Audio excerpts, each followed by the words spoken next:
G'day guys, I hope you're having a wonderful week. I thought I would come to you live from our new pantry that we've built for my parents. And for those of you who don't know me, my name is Claire O'Connell and I'm the beating heart behind the Renner Way of Life. And as you know, I always kind of come on once a week now and do a little update of what we've got going on. So since we last spoke, we've had a huge amount of work that's happened. So let's start with our big exciting news, which is that we have had a big fat approval for our project on our house, which is absolutely mahoosive. So really excited. I'm going to be posting some updates throughout the week on that, so stay tuned. And that is going to be a huge extension, lifting the house and basically renovating every single room as well as building on. So there's going to be a huge amount of updates in the coming months with regards to that. But the other project we've been working on, as you know, is my parents' kitchen pantry area. So we've, for those of you who don't know or are not as familiar with Queenslanders, basically most of them have what is called as a sleep out. And I'm going to try and avoid the mess. It's a bit messy out here. But this is basically like an add-on room. It was either a closed-in veranda area. They can be used as offices or bedrooms or storage space, or some people have been knocking out walls and building into the sleep out for the kitchen.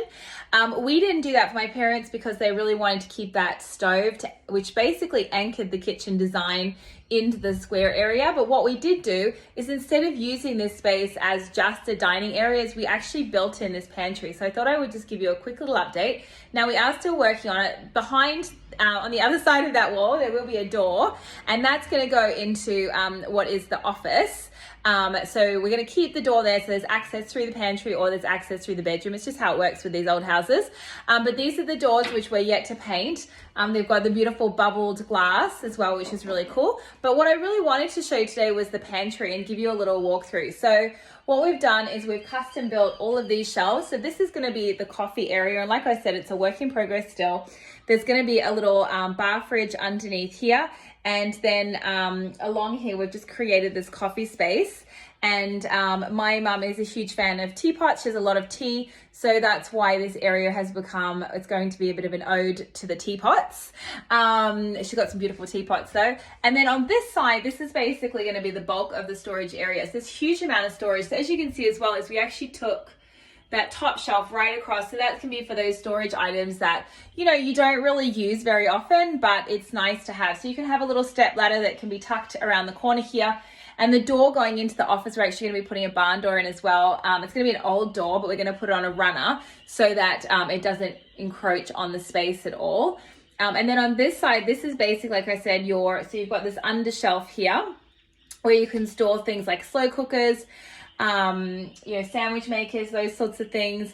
This is basically going to be the baking area with bits and pieces that mum is going to be using. Now there's outlets in both sides of this, so it's a really functioning pantry. So you can have a proper coffee station here with your coffee maker and bits and pieces, and then you can also have kettle, which we're going to be putting in here. So there's loads of power outlets. It's all been rewired because obviously the house is over 100 years old, so we wanted to make sure it was nice and safe. And then on this side, there's also outlets as well. So if mum wants to be baking in here, if she wants to keep, or she wants to basically grab the slow cooker from underneath the bench here, put it on either of these benches, and plug it in. Now the cool thing about this is, because we had the windows, because it was a sleep out, is you can open these windows, which means that there is ventilation in here. So the microwave is going to be stored in here, all of those small appliances, to get them off the bench, off her countertop in the kitchen area and into the pantry. And then as you can see, I mean, the shelves are pretty deep, really nicely deep. I've lightly spaced out these items here, obviously, but they will be full in no time at all. So anyway, share with me below what you think of the new pantry. I'd love to hear your thoughts. And I'll just step out a little bit so you can see the doors, which we're actually going to be doing a feature color. So we should be painting them really, really soon. But thanks guys, thanks for watching, and I look forward to seeing you soon.